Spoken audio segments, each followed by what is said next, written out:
You're recording. All right. I'm Vincent Souza. I'm Joseph Merrick. I'm Alex Fan.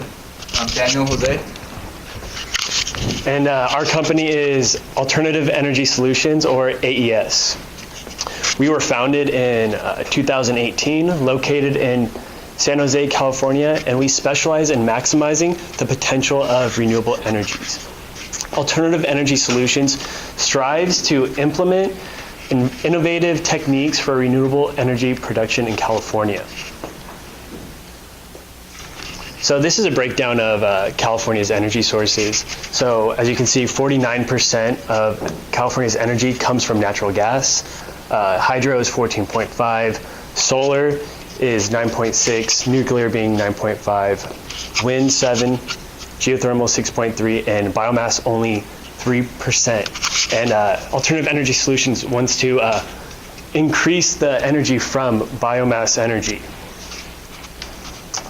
So biomass energy is considered energy stored within organic materials. And organic materials are sewage, waste from landfills, agricultural, forest, and industrial residues, and also animal residue like manure and stuff. And in order to release the energy from biomass, it must be burnt, which does release CO2, but due to the CO2 cycle from biomass energy is carbon neutral. And here's the CO2 cycle. So first we start off with CO2 and sunlight being absorbed by plants through photosynthesis. And then these plants can either be converted to biomass or consumed by animals or produced into products and then be used as biomass. The biomass is then turned into biofuel, which is burnt, releasing CO2, and then the cycle is then repeated over and over again. Now, this is a breakdown of the 3% of biomass energy. So 68% of that is from wood, from the burning of wood. And then there's a small little percentage over here, which is 2%, which is from biogas.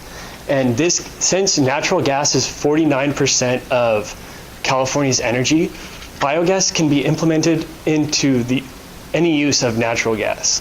And this is because of its application, its composition. So natural gas, mainly 93 to 98% is methane. And biogas is mainly methane as well. It's 45 to 70%, and the rest being carbon dioxide and a little other stuff. And that biogas can be used directly into engines, which can then produce heat or energy, and then, or we can take this biogas and refine it and produce biomethane, which is 94 to 99% methane. And this can be injected straight into the natural gas grid. Now, how do we produce biogas? So we use a anaerobic digestion system, and this is a very large scale of it. These tanks are the anaerobic digestion tanks, and this right here is in Carson City. This is a sewage treatment plant. And so this process works by a collection of biomass starting here. So you can use multiple biomasses together, or you can just use one.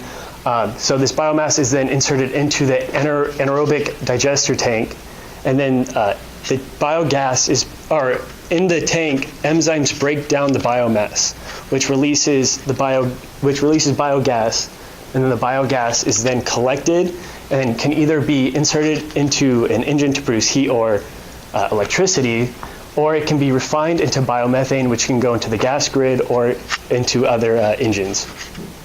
But this process in the anaerobic digestive tank also produces the digestate. This is the biomass that was previously breaking down. And this is actually an organic fertilizer. So this pretty much closes our loop. So we can use this fertilizer to now reproduce plants then to later use as biomass. Now, the best way to implement this is with a place that has a constant source of biomass. So like dairy farms, or like in Carson City, the sewage treatment plant, they have a constant supply of biomass.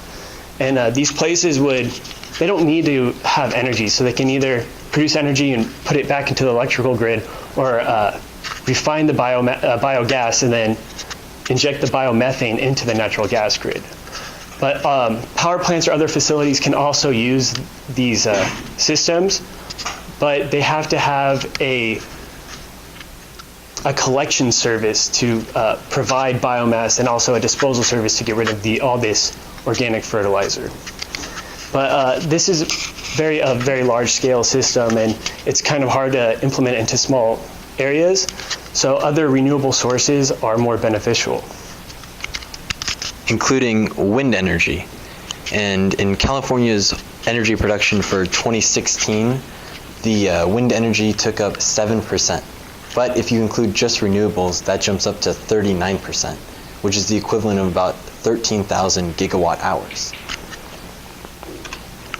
For this proposal, implementation would be focused in small-scale environments, such as houses or small farms.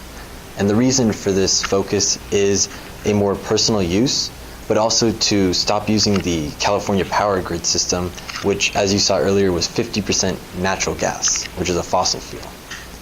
And in California, 3 locations specifically were deemed most ideal for this process, which include Kern County, Solano County, and Riverside County. And the reason for this is that together, these 3 counties account for over half of California's total wind energy production. So with an abundance of wind energy and a proven track record, these would be ideal spots to implement this process.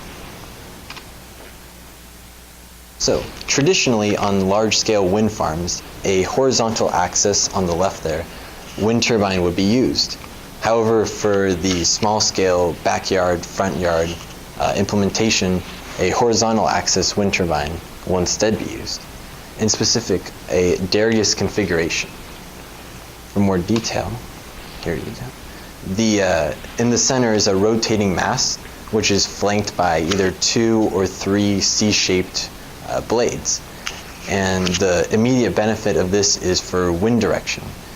In a large wind farm for the horizontal wind turbines, the wind is coming directly into the turbines, who are set at a specific direction. However, in a backyard, there's a lot of obstacles such as fences or houses, so wind direction may never be the same each day. So to account for this, this design actually can produce the energy in any direction of wind. As well as scalability.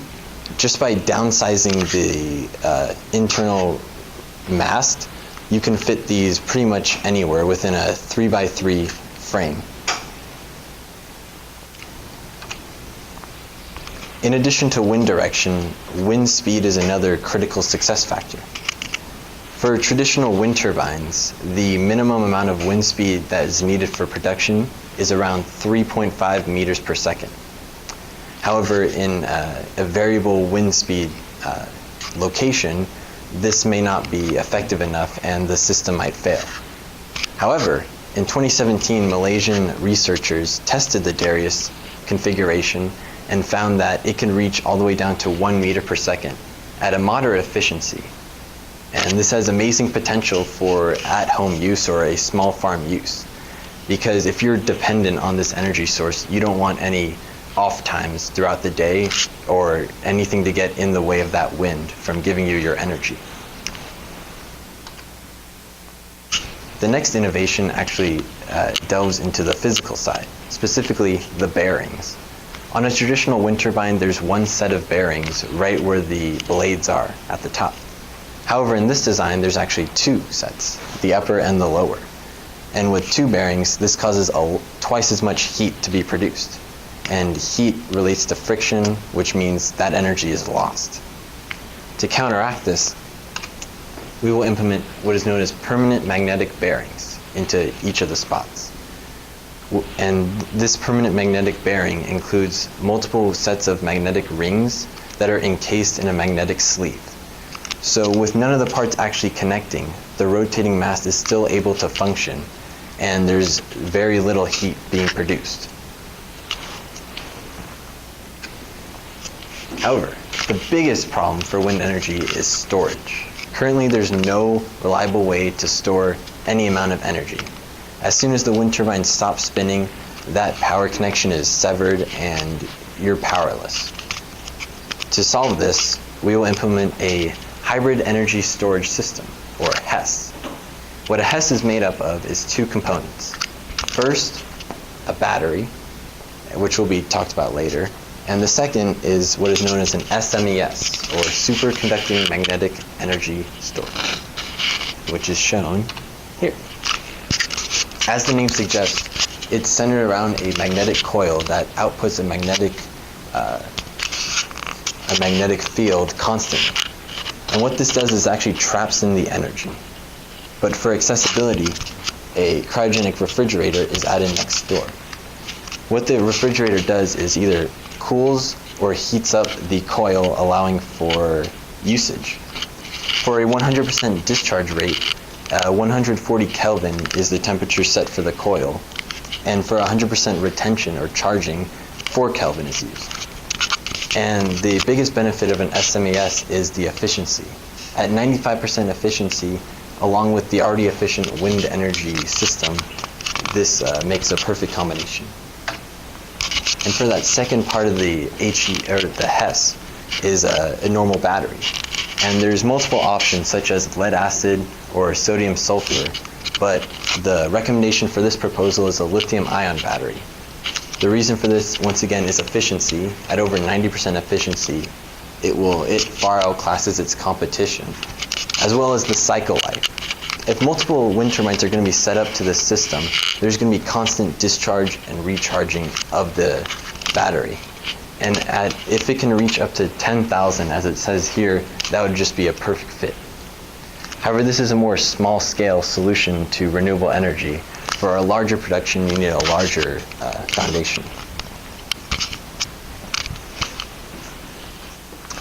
Next, going to be hydroelectric energy.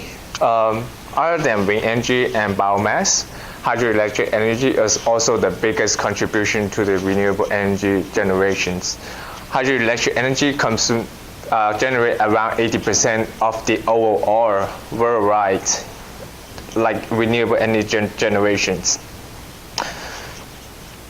In terms of its operations, it's a kind of renewable energy that utilize running water to converting kinetic energy to electric powers. In this technology, they separate into three kinds of hydro stations: impoundment, diversions, and pump storage hydro plants. In the impoundment hydro stations, it mostly built in the river or between the high running water area, so it stops the water at the dams. So the upper river, the reservoir, the water running down to the turbines and then generates electricity through the rotation of magnet in the generators. So that way the power can transfer by the power lines, and the water going to leave at the discharge where we show the outflow. The diversions is working at the same manner, but it delivers the water from a distant water area, and then it discharges the water back to the original water resource. But for the last one, which is the pump storage hydro plant, which is the most favorable one, it composed of two reservoirs, the upper one and the lower one.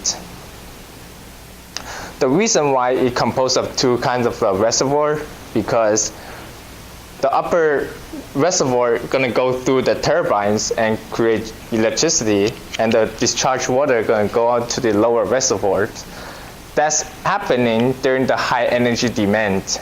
When this low energy demand, it will utilize the time duration to pump the water from the lower reservoir back to the upper reservoirs. And that's why it makes it the most potential out of all this hydro station, because it's ramp rate, flexibility, and its working method. In the modern technology, the conventional power plants usually need hours and hours to power up in order to generate electricity. But in the hydro stations, because they have stored water load in the upper reservoir, it's very easy for them to vary the water load to generate the sufficient amount of electricity to the designated area. So that's why it makes them very flexible to high energy demand and low energy demand. And ultimately, they work as a similar to a batteries, kinetic energy as water going down, and then store energy as water pumping back to the upper reservoirs. Next, gonna be talking about how this technology gonna use in the what is their demand in land use. So as I talked about before, they have an upper and lower reservoir, which is they require a sloped area, and also they need a natural inflow, because when there's sufficient water resource, they require less power to pump the water back to the upper reservoir, so it will minimize the use of power consumptions. As I said before, hydro station is a very highly dependent on water, so an area with high precipitation rate that is very favorable in this technology, because the hydro station do not need to worry about the resource of water. So the more water coming to the upper reservoir, they have more capacity and more electricity to generate to the residential or industrial areas. Based on statistical analysis, so those are three ideal locations in United States to be considered installations: Louisiana, Alabama, and Mississippi, because they have a high precipitation rate. But since our company is a California-based company, and we have to study the possibility of installing the technology inside California. Based on our company analysts, San Rafael was one of them, which is the 35.2 inch per year. The second one was the Santa Rosa, 32.2 inch per year. The third one is Redding, is 34.6 inch per year. Even though it's comparatively small to the other state, but it's still considerable since California want to invest in renewable energy, and we want to diverse in the renewable energy technologies. Even though hydro station is very beneficial, runway is very good, it's very flexible and working like a battery, but it still has some issue inside them. In the most common hydro stations, you use Francis turbines. Francis turbine composed of the water flow coming in, and then it rotates, and then you turn the blades right here, and then as the blade turns, it will turn up the rotation shaft right here, and then it will create electricity through the generator right here. The reason why it's not very good practice, because it lack of efficiency. It really create rare, because have unclear water coming through, and it's difficult to inspections and easy for causing cavitations, and it's not fish friendly. For in-depth explanation, I will show you in the next diagrams. As you can see on the first slide over here, as the water coming through the hydro station coming here, in common sense, the water pressure is going to be very high. So the fish going to be immediately crash on the blade of the turbines that caused by the mechanical problems. As it crash on the blade, the pressure may be squishing the fish that cause the high mortality rate. So that's one reason causing the high fish mortality rate. The second is the shear strength. The reason why it creates let me explain what shear strength is. First, it's like that's what the turbine designed for. When water coming in one blade, the other side of the blade will create a lesser pressure. So because of the difference in high pressure and low pressure, so it creates the shear strength. And then it causes the fish to stay on the wall of the turbine, so the fish cannot be moved throughout the whole process. Instead, they will be killed by the blade. Third, which is, as I mentioned before, they have a lack of prevention for cavitations. Cavitation is a term in civil engineering that the drop in pressure will create bubble inside the penstock, which is the pipe. As I tell you before, high pressure here, and it will low pressure in the turbine. That's what the turbine designed for. And because of cavitations, the fish will get into a turbulent area, so they have no movement to move to. Instead, they just follow the float, and they will stay in the turbine forever, which is they will get killed, and then they have lower survival rate. In order to overcome the efficiency and the fish-friendly problems, a new innotation was created, which is called the Eldon turbine. The Eldon turbine was specifically created for fish-friendly, because when they create the turbine right here, it creates a passage like here, with no blade on here, unlike the Francis turbine. And then when it's in operations, the frequency of the Eldon turbine was lower than the Francis turbines. Furthermore, the diameter of this turbine is much more larger than the Francis, so it creates much more room for the fish to survive throughout this process. The more in-depth diagram you can show here is like the fish passing here. So the fish can be followed like a loop over here, like a spiral loops, and then get down to the discharging water. So they have more successful way of living. Throughout these innovations, the survival rate of the fish is increased up to 95%. With the Francis turbine, it only go up to 50%, which is the Eldon turbine was the much more favorable turbine to use in the current technologies. In the data chart right here, as I showed before, as I said before, the turbine has lack of efficiency, only go up to 79% for the Francis turbine. But with the new innovated turbine right here, with testing different number of turbine, it came out to the best turbine to have is the two-blade turbine, which can deliver a 90% of efficiency. Now I will pass to Daniel. Another renewables energy that we want to maximize, the AES wants to maximize and improve on, is geothermal energy. Geothermal energy, first off, we'll break it down, the name with the geothermal. Geo means earth and thermal means heat. So geothermal energy, as you can see, is the thermal energy produced and stored in the center of the earth. So geothermal energy, for most common use, is usually used in heating during winter season and cooling during the summer season.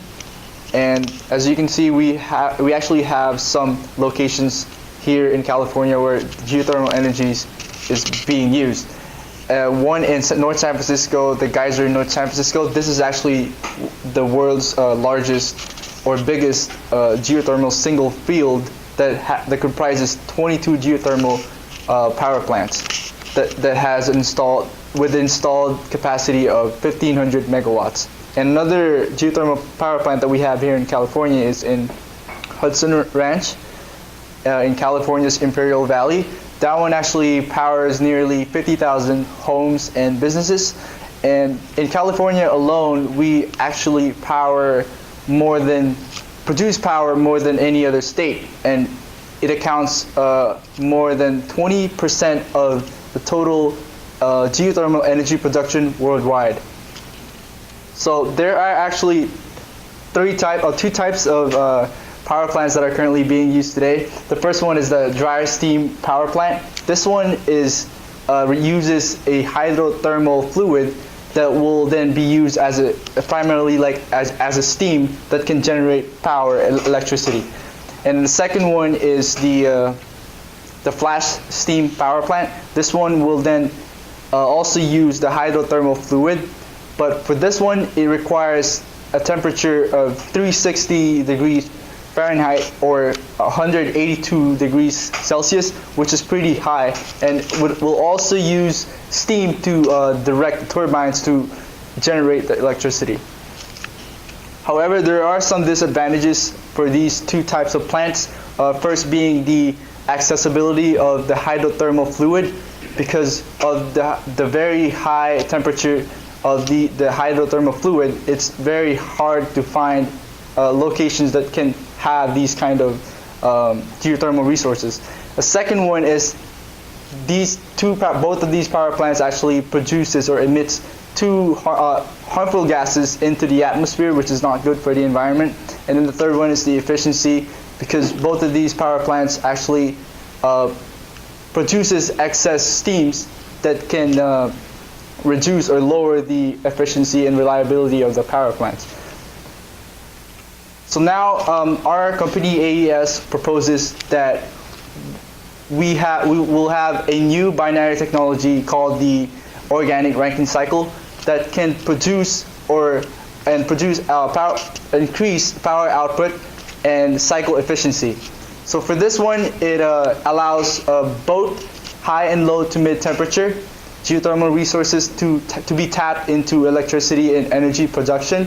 So we will be using a new geothermal fluid that can do that, and then it can ultimately opens up new opportunities for mid to low temperature geothermal resources.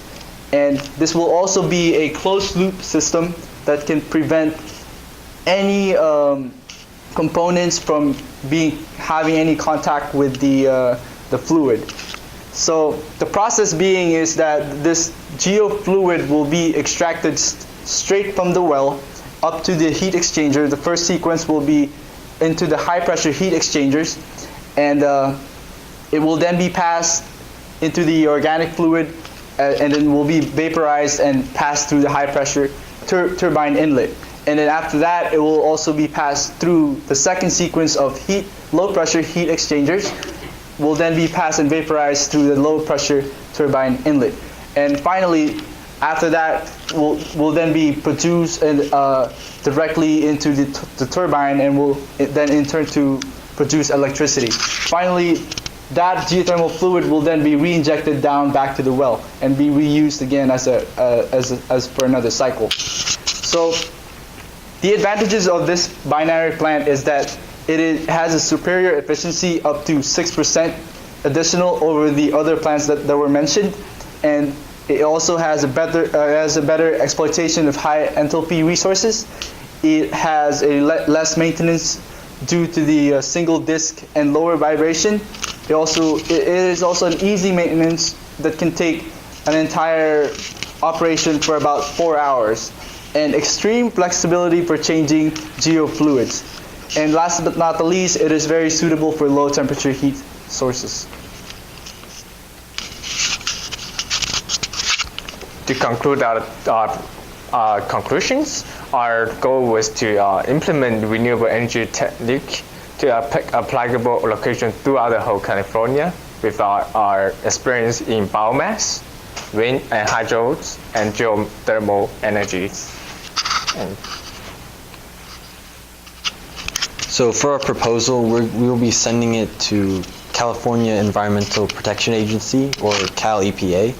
And the reason of this is because they're the largest environmental group in California, so this would be the greatest way for our proposal to actually be implemented. And the person of interest is Matt Rodriguez, who's actually the head, or the Secretary for Environmental Protection. And as you can see on the Gantt chart here, it will start out with sending in the letter to Cal EPA, and then slowly working our way to hiring workers, building the actual foundations, to finally getting to test the each individual alternative energy around 2026, and then collecting the data for over 10 years until the end of our proposal in 2038. Throughout the 20 years, our agency have calculated throughout the 20 years, it's going to be cost around 620 millions. And throughout this amount of consumption, the amount of money, we take account of the salaries, material, equipment, subsidies, and land usage. As I talked about before, like the land, how we installation lands, the fee of hiring people to install it, and it's all taking account with the all the consideration over here. And go on to scope of work. For our scope of work, our company, the AES, believes that other companies should invest in improving and changing their current infrastructures in terms of changing their infrastructures for better efficiency. And for the advantages of this our proposal, our renewable energy actually is sustainable. It is efficient, and it does not involve in any use of burning of coal or fossil fuels. And some of the disadvantages, though, is that the initial cost can be very expensive, as you saw and mentioned earlier, but the available source and resources of fossil fuel is currently being depleted. So we have no in turn of solution but to turn into renewable energy, and we must have these implementations now than later on. So. Any questions? All right. Thank you. Thank you.